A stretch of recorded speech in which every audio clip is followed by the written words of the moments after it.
Another just absolutely brutal loss for Auburn basketball.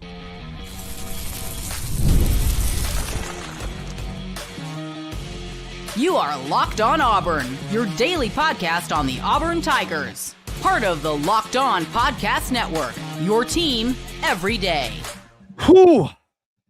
Another tough loss for the Auburn Tigers. Welcome on in to this live edition of Locked On Auburn. I'm your host, Zac Blackerby, joined by Hunter Bussey of the Barn Auburn.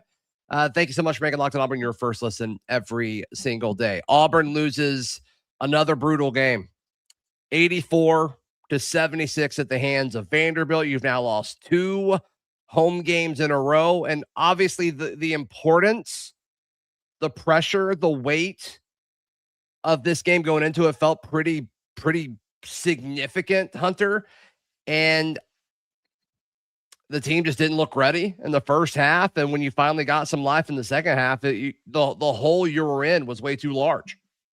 Yeah, it just we didn't have any type of momentum, and we looked like we were out of energy, like still deflated from Saturday's game. Yeah. I don't know if anyone else felt like that. And again, we went back to this like moving around, for a little bit, and then everyone just freezes, and we have it's almost like iso ball, and no one does anything. It drives me crazy, and that's not winning basketball. And again, it proved itself tonight. So no, I don't think there's anything about this team that screams winning basketball right now. It's a bunch of players that look like somebody said in the chat really well just a second ago. It looks like a bunch of individuals. It doesn't look like a team. Yeah. They don't seem super guided, especially on the offensive side of the floor. Like when you look at what our offense is doing and the ball movement or lack thereof, and you compare to what Vanderbilt's doing, it looks like it's 2 different levels of the sport. It's just significantly different. And then when Auburn's on defense and they kept having these mini runs and they started finally figuring out some stuff on offense, and you just needed to stop. Mm-hmm. They couldn't do it. They couldn't do it for a massive stretch of the second half when you finally got your offense going. And that's kind of been Stephen Pearl's calling card as an assistant, was he was the defensive guy. And it just doesn't really seem like the defensive adjustments and adjustments in game have been incredibly consistent. And that was extremely frustrating tonight. Yeah. And I've seen, people saying that we need to move on from Stephen Pearl, and there's two sides of the coin on that. You have, that side that says we need to move on. And then you have the side that I'm kind of leaning towards. I want to see a full cycle where he gets to recruit, and then, what happens. But me and you were talking, before we went live, do you move on before the program becomes an irrelevant program again? It's a tough decision. It is. It's a tough spot to be in, because I think both sides have an incredibly strong argument.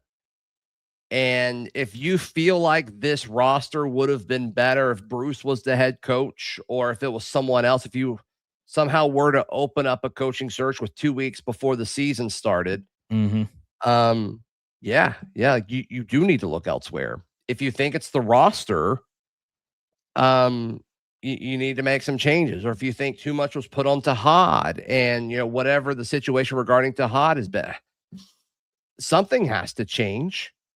Whether it's how you've allotted money for players, or if it is leadership, something has to change, because this doesn't look like a winning basketball program right now. And it's a pretty strong pivot to what we saw from a year ago. Yeah, look, we just lost to Vanderbilt at home. I know they're ranked, but we just lost to Vanderbilt at home. We're losing to them in football. Like, what's going on? You know what I mean? What this don't feel right, and I don't like how it feels, and something's got to change quick, because it's quite depressing, honestly. I'll be completely real. It's just not fun. Yeah, and the Auburnator says it. Like, I don't think it's as bad if Bruce Pearl is the head coach. And Right. Look, Stephen, I don't think anybody expected Stephen to be as good as his dad year one, right? I mean, it's his first year as a head coach, but it's the standing on the sidelines when the team is getting blasted and they need leadership, and he's just standing there with his arms crossed. Like, that's the stuff. Yeah, or the like the squatting at the scores table. Like I've mentioned that several times. Like the other team, like whenever there's a dead ball, the other team, like for example, Vanderbilt was going and they're huddling with their head coach. Meanwhile, our players are kind of walking around looking for, leadership, and Steven's just over there like leaned up against the scores table, like, like how are we going to get through this? Yeah. I have to. Oh, okay. Like, it's crazy, man. When you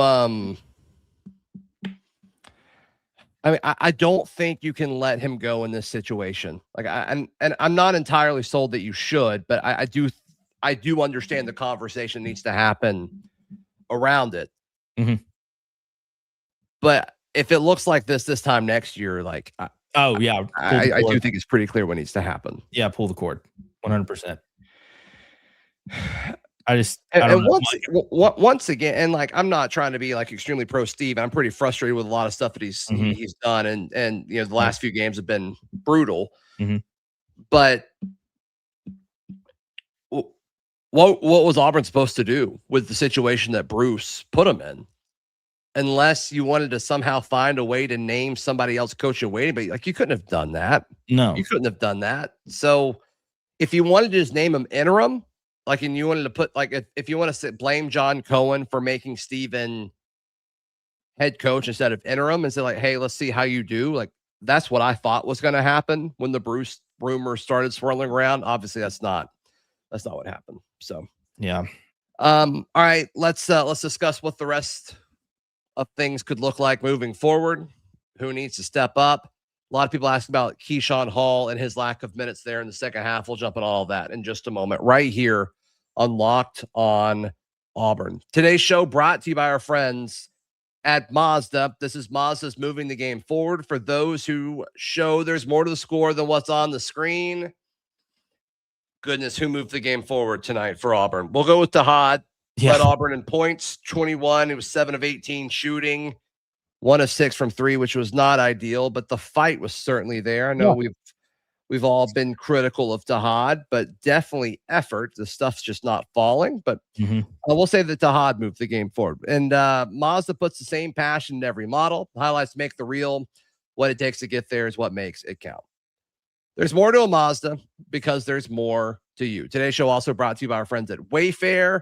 The new year is here, and it's the perfect time to reset your routine and refresh your space. If you're spending more time at home, you might as well love how it looks and feels. Wayfair has everything you need for a full home refresh, whether it's, revamping your kitchen or your bedroom or an office. Wayfair has it all. Get organized, refreshed, and back on track this new year for way less. That's at wayfair.com. Wayfair.com. Every style, every home.